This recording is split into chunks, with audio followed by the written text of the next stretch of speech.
Hi hello friends, welcome to my channel.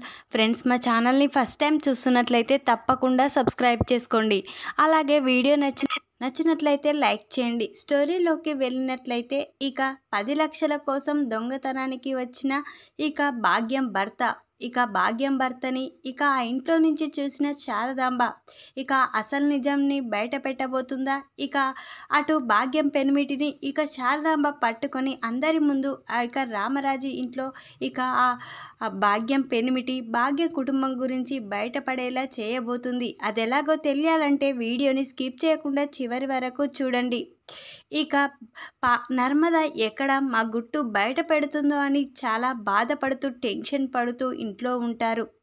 అప్పుడే చాటుగా చూస్తూ ఉంటాడు భాగ్యం పెనిమిటైతే. అప్పుడే భాగ్యం, ఏంటండి అలా చూస్తున్నావేంటి? వీధిలో ఎవరైనా ఆడవాళ్ళు వెళ్తున్నారైనా అని భాగ్యం అంటూ ఉంటుంది. అప్పుడు భాగ్యం పెనిమిటి, లేదే భాగ్యం, మన గురించి ఆ నర్మద ఎక్కడ వెతుకుతుందో, ఆ రామరాజుని తీసుకొని ఎక్కడ వస్తుందో అని భయంగా ఉంది అని అనగానే భాగ్యం అయితే తొందరగా ఈ నర్మద నుంచి బయటపడాలి అని అనుకుంటూ ఉంటుంది. అప్పుడే వాళ్ళిద్దరూ అలా మాట్లాడుతూ ఉండగా శ్రీవల్లి అయితే వాళ్ళ ఇంటికైతే వస్తుంది. అప్పుడే ఏంటమ్ముడు ఆ ఇంట్లో నుంచి నిన్ను బయటికి గెంటేశారా అని అంటూ ఉంటాడు శ్రీవల్లి వాళ్ళ నాన్న అయితే. అప్పుడే, ఏంటి నాన్న, ఇంకా కొద్దిసేపు అయితే అదే జరుగుతుంది, నేను ఆ ఇంటికే వచ్చేస్తాను పూర్తిగా అని అంటూ ఉంటుంది శ్రీవల్లి అయితే. అప్పుడే భాగ్యం, ఏంటమ్ముడు ఏం జరిగింది అని అనగానే, ఏం జరగాలమ్మా, జరిగిందంతా జరిగిపోతుంది, నువ్వు చేసిందంతా ఇదే కదా, 10 లక్షలు ఇస్తానని బాకి చెప్పావు కానీ ఇంతవరకు లేదు. ఇప్పుడు రేపు ఉదయాన్నే ఈ ఇంటికే తీసుకువస్తాడు, అసలు గుట్టు బయటపడిపోతుంది, నన్ను ఇక్కడే పరిమితంగా ఉంచేస్తారు, ఈ 10 లక్షల గురించి నాకు టెన్షన్గా ఉందమ్మా అని అంటూ ఉంటుంది శ్రీవల్లి అయితే. ఈ 10 లక్షల గురించి ఏం చేయాలో నాకు కూడా భయంగానే ఉందే అని భాగ్యం అంటూ ఉంటుంది. ఆ ఇంటి పెత్తనం నీకు వచ్చినా కానీ ఈ 10 లక్షల భయం మాత్రం పోవడం లేదు. ఆ ఇంటి తాళం చేయులు అన్నీ నీ దగ్గరే ఉంటాయి, కానీ ఈ 10 లక్షల గురించి మాత్రం తేలట్లేదు. అల్లుడు గారు మన గురించి తెలుసుకుంటాడేమో ఈ 10 లక్షల వల్ల అని భాగ్యం అంటూ ఉంటుంది. అప్పుడే భాగ్యం పెనిమిటి, ఏమండోయ్, నేను చెప్పినట్లు చేస్తే మన గురించి బయటపడం, ఈ బాధల నుంచి, ఈ 10 లక్షల బాధల నుంచి తప్పించుకుంటాం అని అంటూ ఉంటాడు. భాగ్యం పెనిమిటైతే, ఏంటయ్యా ఏం మాట్లాడుతున్నావు అని అనగానే, అవును నిజం చెప్తున్నాను, బీరువా తాళం చేయులు ఇంటి పెత్తనం మన అమ్ముడి చేతుల్లోనే ఉంది కదా అని అనగానే, అవును నీకు కూడా తెలుసు కదా మన అమ్ముడి చేతనే ఉందని అనగానే, ఆ తాళం చేయులు తన చేతిలో ఉన్నాక 10 లక్షల గురించి భయం ఎలా మనకు అని భాగ్యం పెనిమిటి అంటూ ఉంటాడు. నువ్వు మాట్లాడేది నాకేమీ అర్థమై సావడం లేదు అని అంటూ ఉంటుంది భాగ్యం అయితే. అప్పుడే, నేను చెప్పేది ఏంటంటే, మన అమ్మడికాన్నే తాళం చేయాల గుర్తుంది, ఆ రామరాజు బీరువాలో 10 లక్షలు తీసి అమ్ముడు మనకి ఇచ్చేస్తే అయిపోతుంది కదా అని అనగానే శ్రీవల్లి ఒక్కసారి షాక్ అయిపోతుంది. అచ్చ బాబోయ్, 10 లక్షల గురించి ఇప్పుడు నేను 10 లక్షలను తీసుకువచ్చి మీకు ఇవ్వాలా? ఏమన్నుందా? నన్ను ఆ ఇంట్లో నుంచి బయటికే పంపించేస్తారు, ఎప్పటికీ నేను ఇక్కడ ఉండవలసిందే, బాకి దూరం అయిపోవలసిందే అని శ్రీవల్లి అంటూ ఉంటుంది. నీ గురించి ఎందుకు బయటపడుతుంది అమ్ముడు, నేను చెప్పినట్లు చేయి, నువ్వు రాత్రి నేను దొంగ వేషంలో ఆ ఇంటికి వస్తాను, నువ్వు డోర్ తీయి, నీకు ఫోన్ చేసినప్పుడు వెంటనే ఆ తాళాల చెవి నాకు ఇవ్వు, రామరాజు రూమ్లో బీరువాలో 10 లక్షలు తీసుకొని నేను వచ్చేసి మన అల్లుడు గారికి ఈ 10 లక్షలు ఇచ్చేస్తాను, ఆ బాధ తొలగిపోతుంది అని అనగానే భాగ్యం షాక్ అయిపోతుంది. ఏంటండి ఇంత రిస్క్ తీసుకుంటున్నావా? ఈ 10 లక్షల గురించి ఏమో కానీ నువ్వు అక్కడ దొరికిపోయావంటే మన గుట్టు అక్కడే బయటపడిపోతుంది అని భాగ్యం అంటూ ఉంటుంది. లేదు భాగ్యం, మనం ఇలా చేస్తేనే ఆ 10 లక్షలు ఇవ్వగలుగుతాం, లేకపోతే మన అల్లుడు గారే నేరుగా ఇక్కడికి వచ్చేస్తారు అని అనగానే, మరి నీ ఇష్టం, నువ్వు ఏం చేస్తావో చేయండి అని భాగ్యం అయితే అంటూ ఉంటుంది. అమ్ముడు, నేను చెప్పినట్లు నువ్వు చేయి, నేను ఆ వీధికి రాత్రిపూట వస్తాను, ఫోన్ చేస్తాను, వెంటనే నువ్వు బయటికి వచ్చి డోర్ తీయి, డోర్ తీసాక ఆ తాళం చెవుల గుత్తి నాకు ఇవ్వు, ఆ రామరాజు బీరువాలో 10 లక్షలు తీసుకొని నేను వెళ్ళొస్తాను అని ఇక అనగానే, ఏమో నాన్న, నువ్వు మాట్లాడేది నాకేమీ భయంగా ఉంది, అలా మాట్లాడుతుంటేనే భయంగా ఉంది. నువ్వు ఇక ఆ ఇంట్లో దొరికిపోయావంటే ఇక మన గుట్టు అప్పుడే బయటపడిపోతుంది, ఇన్ని రోజులు చేసిన వృధా అయిపోతుంది అని ఇక శ్రీవల్లి అయితే అంటూ ఉంటుంది. ఇక నువ్వు ఇది చేస్తే తప్ప ఇక నిన్ను ఆ ఇంట్లో నుంచి బయటికి పంపించరు, ఎందుకంటే ఆ 10 లక్షలు ఇక వాళ్ళకి ఇచ్చేస్తాం కదా అని ఇక అంటూ ఉంటాడు భాగ్యం పెనిమిటైతే. సరే నాన్న, నేను వెళ్ళొస్తాను అని ఇక శ్రీవల్లి ఇంటికైతే వెళ్ళిపోతుంది. ఇక భాగ్యం పెనిమిటైతే రాత్రి కాగానే ఇక బాగా దొంగలాగా వేషం వేసుకొని తన ముఖం కనిపించకుండా మాస్క్ పెట్టుకొని ఇక రామరాజు ఇంటికైతే వస్తాడు. అప్పుడే ఇక గేట్ పెట్టి ఉంటుంది కదా, ఇక అప్పుడే శ్రీవల్లికి ఫోన్ చేశాడు. ఇక శ్రీవల్లి, అమ్మో నాన్న వచ్చేసాడేమో, ఇప్పుడు ఏం చేయాలి అని ఇక కంగారు పడుతూ ఫోన్ లిఫ్ట్ చేస్తుంది బయటికి వచ్చి శ్రీవల్లి. అప్పుడే, ఏంటమ్ముడు ఫోన్ ఎత్తట్లేదేంటి, నేను వచ్చాను, మీ గేటు ముందే ఉన్నాను, తొందరగా నువ్వు గడియ తీయి అని ఇక చెప్తూ ఉంటాడు భాగ్యం పెనిమిటి అయితే. అప్పుడే ఇక శ్రీవల్లి, సరే నాన్న, జాగ్రత్తగా నువ్వు చేయాలి, ఇక మన గురించి బయటపడకూడదు అని ఇక అంటూ ఉంటుంది శ్రీవల్లి అయితే. అప్పుడే, అమ్ముడు నేనున్నాను కదా అని ఇక అంటూ ఉంటాడు. నెమ్మదిగా ఇక శ్రీవల్లి డోర్ తీస్తూ ఉంటుంది. ఇక నెమ్మదిగా ఇక్కడ నుంచి ఇక శ్రీవల్లి వాళ్ళ నాన్న కూడా గేట్ తీసుకొని వస్తూ ఉంటాడు. అప్పుడే ఇక శారదమ్మ ఆ ఇంట్లో నుంచి ఇక బాల్కనీలో అటు ఇటు తిరుగుతూ ఉంటుంది.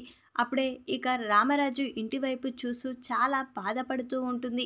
నా కూతురు ఈ ఇంటికి ఎప్పుడు వస్తుందో, రాఖీ పండగలు వస్తూ ఉంటున్నాయి, పోతూ ఉంటున్నాయి, కానీ వేద మీద ప్రేమ ఇంకా ఈ సేనాపతికి రావడం లేదు. ఎన్నడూ సేనాపతి ఇక మారుతాడో, ఎన్నడూ ఇక తన చెల్లెలు ఇక అన్నయ్యకి రాఖీ కడుతుందో అని ఇక బాధపడుతూ శారదాంబ రాఖీట్ల పౌర్ణమి వస్తుందని ఇక చాలా బాధపడుతూ అటు ఇటు రాత్రిపూట తిరుగుతూ ఉంటుంది.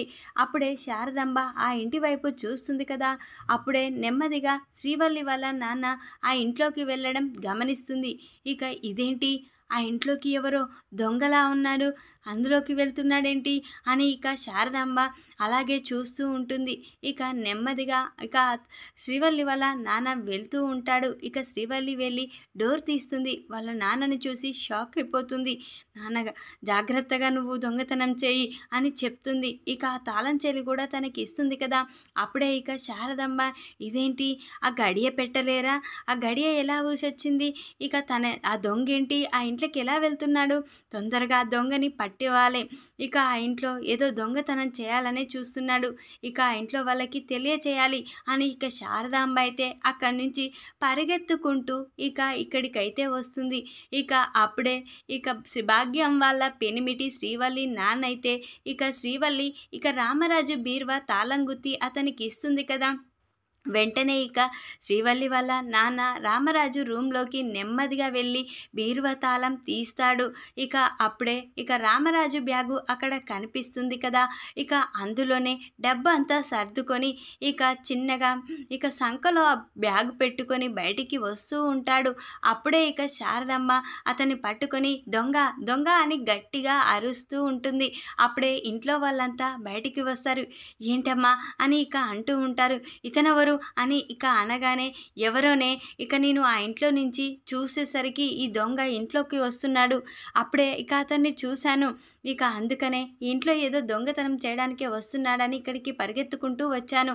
ఇప్పుడు ఆలోపే ఇక ఆ ఇంట్లో డబ్బుని తీసుకొని ఈ బ్యాగ్లో ఏమో ఉంది, బ్యాగ్ తీసుకొని వెళ్తున్నాడు, ఇతన్ని అందుకే పట్టుకున్నాను, ముందుగా ఆయన మాస్క్ తీయి అని ఇక రామరాజు వెంటనే తన తలకున్న మాస్క్ని తీసేస్తాడు. అప్పుడే ఇక అతను ఎవరో కాదు, శ్రీవల్లి వాళ్ళ నాన్న. ఇక శ్రీవల్లి మాత్రం అయిపోయింది, అంతా అయిపోయింది, ఈ నాయన చేయొద్దన్న పని చేస్తాడు అని ఇక శ్రీవల్లి కంగారు పడుతూ ఉంటుంది. అప్పుడు, ఇదేంటి అన్నయ్య గారు, మీరేంటి ఈ వేషంలో రావడం ఏంటి అన్నయ్య గారు అని వేదవతి అంటూ ఉంటుంది. అప్పుడే ఇక అమ్మ అని కంగారు పడుతూ ఉంటాడు శ్రీవల్లి వాళ్ళ నాన్న అయితే. ఏంటే ఇక ఈ వేషంలో వస్తే ఎవరైనా ఇక ఇంట్లో చుట్టంలా వస్తారా, ఇక దొంగలా వస్తారు అని ఇక అంటూ ఉంటుంది శారదామ్మ అయితే. దొంగలా వేషం వేసుకొచ్చిందంటే ఏదో దొంగతనానికే వచ్చుంటాడు అని అంటూ ఉంటుంది. అప్పుడే రామరాజు, ఏంటి బావగారు మీరేంటి ఈ వేషంలో రావడం, మీరు ఫైనాన్స్ వ్యాపారి కదా, మీరెందుకు ఈ ఇంట్లో దొంగ వేషంలో వచ్చారు? మీ కూతుర్ని చూడడానికైతే ఉదయాన్నే వచ్చి చూసి వెళ్ళొచ్చు కదా అని రామరాజు అంటూ ఉంటాడు. ఏంటి అల్లుడు గారు, మీ మంచితనం ఇలా ఉపయోగించకూడదు. అతను ఇక తన కూతుర్ని చూడడానికి వచ్చినట్లు అనిపిస్తలేదు. అతని ఏషం, అతని చేతిలో బ్యాగు చూడండి, ఆ బ్యాగు నీ దానిలాగా కనిపిస్తుంది అని ఇక శారదాంబ చెప్పగానే అప్పుడే ఇక రామరాజు అయితే అవును ఈ బ్యాగ్ నాదే కదా అని ఇక లాక్కుంటాడు. వెంటనే అల్లుడు గారు ఆ బ్యాగ్లో ఏముందో చూడండి అని ఇక అనగానే వెంటనే ఇక అతను చూడకుండా అలానే చూస్తూ ఉంటే ఇక వెంటనే శారదాంబ ఆ బ్యాగ్ లాక్కొని జిప్ తీసి చూస్తుంది. అందులో చాలా డబ్బు ఉంటుంది.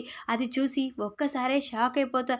ఇక ఈ డబ్బు ఎక్కడిది, అసలు ఈ ఇంట్లో ఎందుకు వచ్చావు అని గట్టిగా రామరాజు ఇటు శారదాంబ అరుస్తూ ఉంటారు. ఇలా నెమ్మదిగా అడిగితే ఎవరు చెప్పరు. ఇతను డబ్బు ఈ ఇంట్లో నుంచే తీసుకువచ్చాడు, నాకు అర్థమైంది. ఎందుకంటే తను వచ్చేటప్పుడు ఉత్తి చేతులతోటే వచ్చాడు అని ఇక శారదాంబ చెప్పి వెంటనే శారదాంబ ఇక ఆ భాగ్యం పెన్మిటి చెంప పలగొడుతుంది. వెంటనే ఇక నేను నిజం చెప్తాను అని అంటూ ఉంటాడు. ఇంకా అప్పుడు రామరాజు ఏంటి చెప్పు, ఈ 10 లక్షలు ఈ డబ్బంతా ఎక్కడిది, అసలు ఎందుకు తీసుకువెళ్తున్నావు అని ఇక అనగానే ఇక మమ్మల్ని క్షమించండి బాబు, మేము తప్పు చేశాము. మా కూతుర్ని మీ ఇంటికి కోడలిగా చేయాలని మేము డబ్బున్న వాళ్ళమని, కోటీశ్వర్లమని, ధనవంతులమని, మాది ఫైనాన్స్ వ్యాపారం అని అబద్ధం చెప్పాము. ఇక పెళ్ళికి కూడా సరిపడా డబ్బు లేక మా అల్లుడు గారు ఇక చందు దగ్గర ఇక 10 లక్షలు అప్పుగా తీసుకున్నాము. అతను ఎవరో వడ్డీ సేటు దగ్గర ఇప్పించారు.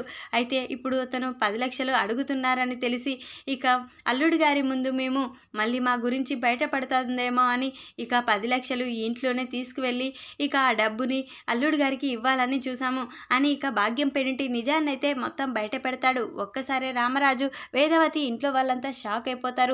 మావయ్య గారు చెప్పాం కదా మావయ్య గారు, ఇక ఈ వల్లి అక్క వాళ్ళు మామూలు వాళ్ళు కాదు, వాళ్ళ నాన్న చాలాసార్లు ఇడ్లు దోశ బోండా అమ్ముకుంటూ రోడ్డు పక్కన కనిపించాడు మావయ్య గారు అని నర్మద చెప్పగానే ఏంటి వల్లి ఎందుకు ఇంత అబద్ధం ఆడారు, నిజం చెప్పినా మేము ఇక చందుగానికి నీతో పెళ్లి జరిపించే వాళ్ళం, కానీ ఇంత మోసం చేసి ఈ పెళ్లి జరిపిస్తారా, నా కొడుకు అమాయకుడు, అలాంటిది వాని దగ్గర 10 లక్షలు ఇక వాడు వడ్డీ సేటు దగ్గర 10 లక్షలతో ఇప్పిస్తాడా అని ఇక అంటూ ఉంటాడు. రామరాజు అయితే అవును మావయ్య గారు, ఇక నిన్ననే బావగారి దగ్గరికి వడ్డీ సేటు వచ్చాడు, వడ్డీ సేటు బావగారి కాలర్ పట్టుకున్నాడు, ఇదంతా వీళ్ళ వల్లే, వీళ్ళు ఆడిన అబద్ధం వల్లే అని ఇక అంటూ ఉంటుంది నర్మద. అయితే అప్పుడే రామరాజు ఇక శ్రీవల్లిని మెడ పట్టుకొని బయటికి గెంటైరా, ఇలాంటి కోడలు నాకు ఉండడమేంటి, ఇంత మోసం చేస్తారా అని ఇక రామరాజు గట్టిగా అరుస్తూ ఉంటాడు.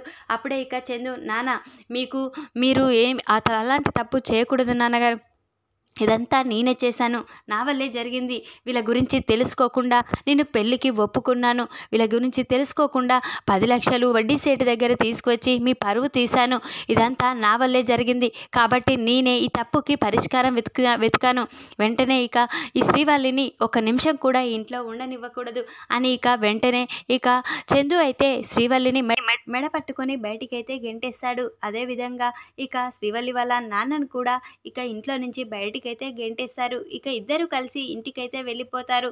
ఇక భాగ్యం చూసు అమ్మా ఇదంతా నీ వల్లే జరిగింది, ఇదంతా నీ వల్లే, మోసం చేసి ఇదంతా చేశావు, వాళ్ళకి నిజం తెలిసిపోయింది, నాన్న చేయొద్దన్న పని చేశాడు, ఈరోజు మన గురించి ఇక తెలియక ముందుకే తెలియజేశాడు అని ఇక శ్రీవల్లి అయితే చాలా కోప్పడుతూ ఉంటుంది. ఈ విధంగానైతే ఇక శారదాంబకి దొరికిపోయిన దొంగ వేషంలో వెళ్ళిన భాగ్యం పెనిమిటి అసలు నిజాన్ని బయట పెట్టిన శారదాంబ వాళ్ళ నిజ స్వరూపాన్ని తెలిసేలా చేసింది. ఈ వీడియో కనుక మీకు నచ్చినట్లయితే లైక్ చేయండి. మరిన్ని వీడియోల కోసం ఛానల్ని సబ్స్క్రైబ్ చేసుకోండి ఫ్రెండ్స్. Thanks for watching.